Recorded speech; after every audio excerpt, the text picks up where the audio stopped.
Today, we are going to make some grass. No, I'm not in Colorado, so it's not going to be that kind of grass. It's our techniques that are so simple and sensible, your mowers will practically build themselves.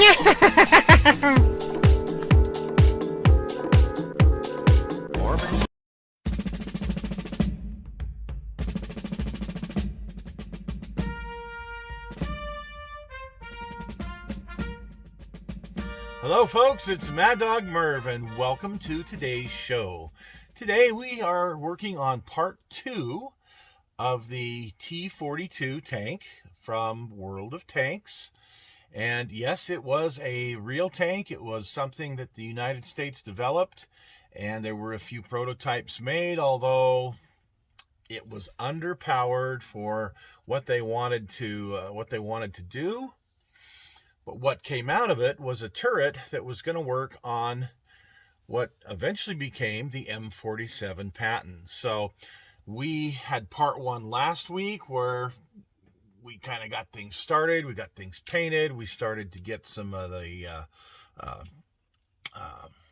some of the different components together. Today we are going to build the dust cover for the mantlet.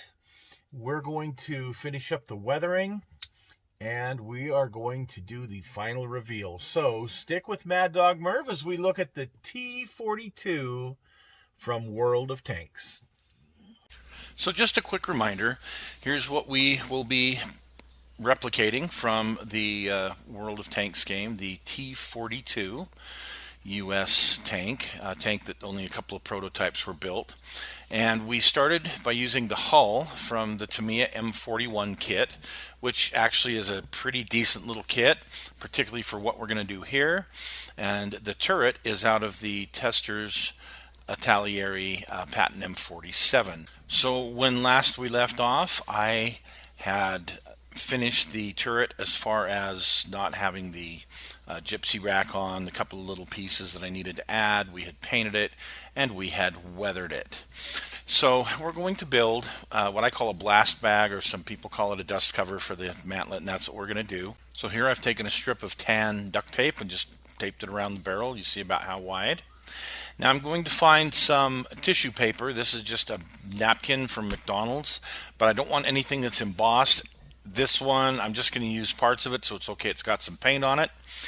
So I'm going to cut it as I need to. I'm going to use some super glue to attach it to these areas here where the snaps are for the bag. And I'm going to continue around with it until I'm happy with it. I want it right on the edge of those snaps. And you can see it's kind of open here in the front. I'm going to put a little bit of super glue around the front here, and then we'll close that right up. Now there's other ways to do these blast bags. Let me tell you that, but this is the way that I chose to do this one.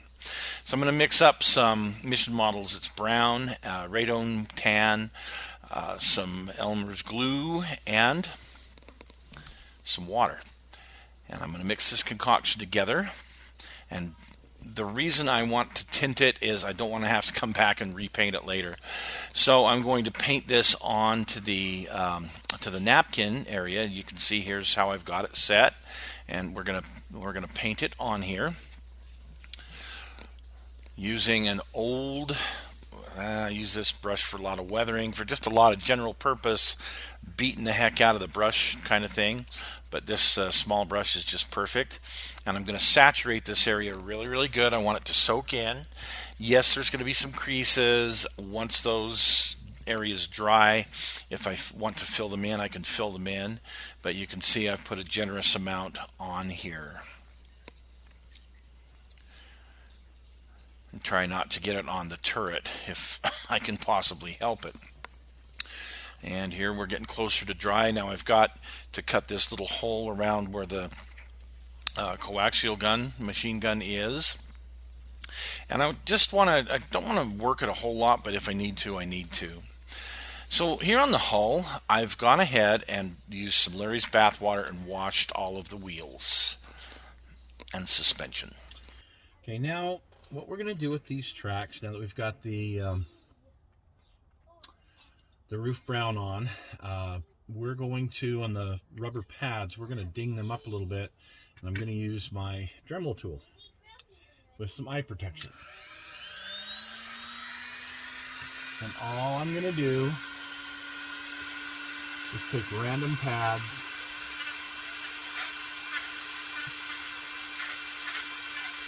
and like towards the end, the edge,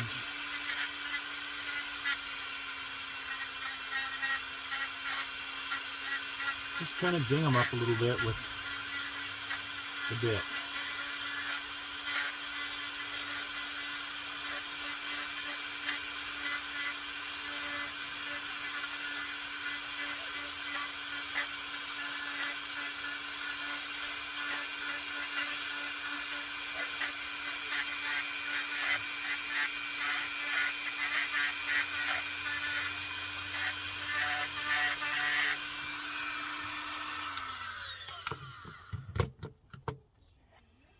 See if you can see that. There's just little teeny dings and chunks out of it.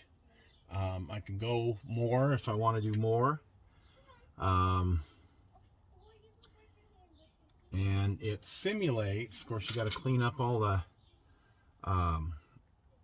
stuff that's kind of left over, but it simulates the rubber track having been used a bit. It tends to get dinged up over rocks and road and things like that. So anyway, that's that step.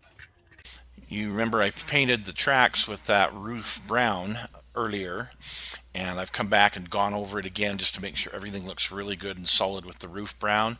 Then I'm just going to take some black primer from Mission Models and this flat brush, and I'm going to go over the pads, the rubber pads, including the ones that I dented. Okay, so now what I've done is I've taken some of my clear coat, and what I'm using today for my final top coat is some of this lacquer based. Put some lacquer thinner in, and I've put in a drop of this old earth color that I've got from Flowco. You can do the same with acrylics. I don't like it nearly as well, so I have these, and this is what I'm going to use. Okay, and I'm going to give it just a light clear coat. I don't want to get my periscopes. And since I've got that kind of a dusty color in here, I'm going to put more towards the bottom than I am towards the top, if that makes sense to everybody.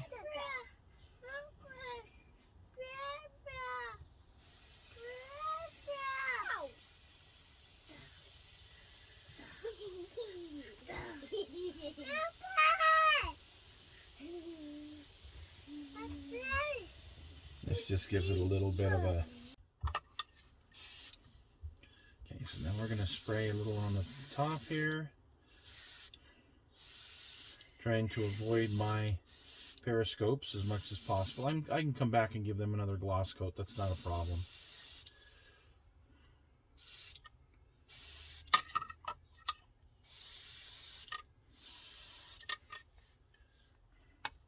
And next we'll move on to the hull. So now the rest of the dust cover is dry, which took most of a day to get that to dry. I'm just going to take some blue painter's tape, and I'm going to eyeball some thin strips, and I'm going to cut these thin strips. You'll see what we're going to use them for. Here's one that didn't turn out perfectly straight, so but you get the idea. I'm going to make some strips out of this. And then I'm going to take one of them and I'm going to cut it up into these smaller sections. And again, you'll see how I'm going to do this. I am going to secure this with super glue just a little bit. And here we make this outer part of the dust cover, and the little parts where the snaps would go. Now you've also noticed that where the duct tape was, I covered that with just a little bit of tissue paper as well. And you can see everything's dried here and it's starting to look pretty good. Now on the outer edge, I'm going to paint that with this Tamiya khaki, just a little slight different in the color and the texture from the rest of the bag. Now I've got the antennas I've mounted the Cal 50, painted up the Pioneer tools, and we're starting to look pretty good here. Starting to look like a tank, but still a little clean, if you know what I mean. So here's one of the weathering techniques I like to use. I'm using this 502 wash brown by MIG. I'm just going to use a little bit the end of my brush here, and I'm going to pick out some places like right here behind the loader's hatch, down here, here,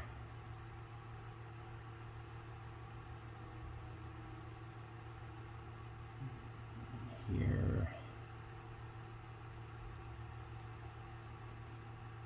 to begin with. Those are the places I'm going to start. Now, what I do is I find one of my flat brushes, and this one should be just fine.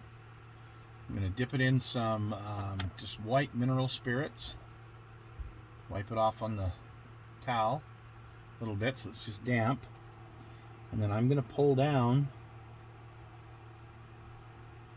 that brown.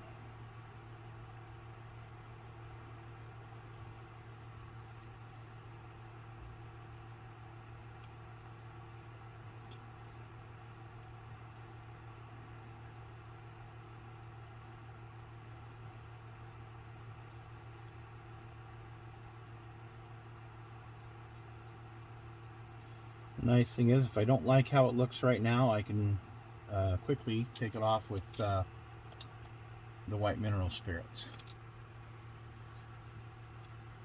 You see how subtle that is right here and here, under here and here and here. So we're going to go around this and we're going to pick out some spots, and that's what we're going to do next. And you can see where I've put the little teeny drops, or piles I should say, of this oil paint here on the hull. And then I just take the brush, I dip it in a little bit of white spirit as we talked about, and just pull it down, and you can see how this effect looks. It gives it kind of that dirty, grimy, rusty look. So the next one, I call it range streaking, and this is some more Abteilung 502. This is Snow White. This is by MIG, and make sure my brushes are cleaned out good. This is white. I'm going to take just a little bit of this. I'm going to put some spots down at the bottom.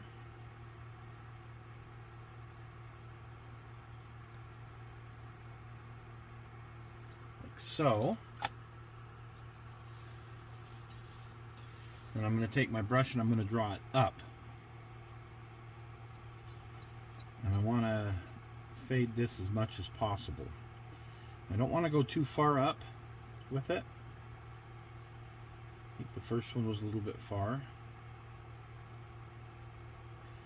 This is a much more subtle effect.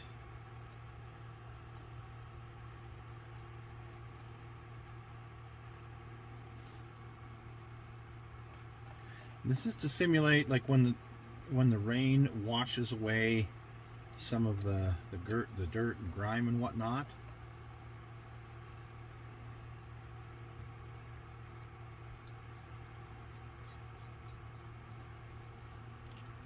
Not particularly happy with that one.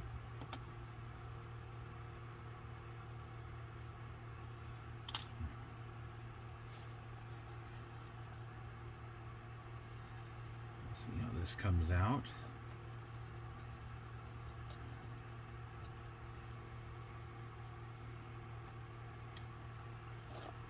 Okay, that gives you some idea.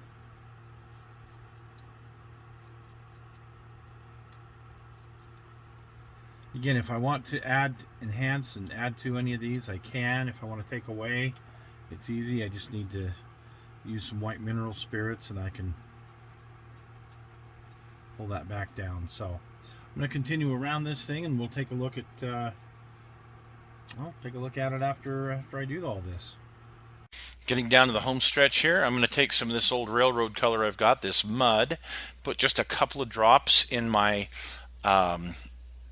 lacquer clear coat from Testers, and some lacquer thinner. We're going to mix that up and just spray it lightly in some of these areas to give kind of a dusty effect, particularly on the wheels, down here in the suspension area, and kind of heavier down in the lower areas of the hull, and give it some variation, if you will. A lot of guys like to do this shadowing other ways, but this is how I choose to do it. All right, here is our final look at everything done. So you can see some of these weathering effects and some of the dust that I've put on there. Very, very subtle. The headlight's done. You see underneath there a little bit of the dust. And you can see the dust here and a bit on the side and a bit on the different panels. Added a little bit of future to my Larry's bathwater to give us that kind of a wet fuel look. And there you go. There's a finished product. Again, you'll notice the gas can, how I used the two different colors, gave it the wash with Larry's bathwater. On the blast bag itself, one thing that you can see is that it kind of goes underneath that lifting hook there on the top by the mantlet, and there's a break in there. There's actually a break in there where it kind of folds out and comes off. So anyway, I hope you folks like this build. I think it's going to be a good addition to the World of Tanks collection that I currently have. So appreciate you folks joining us today, and we'll see you again soon.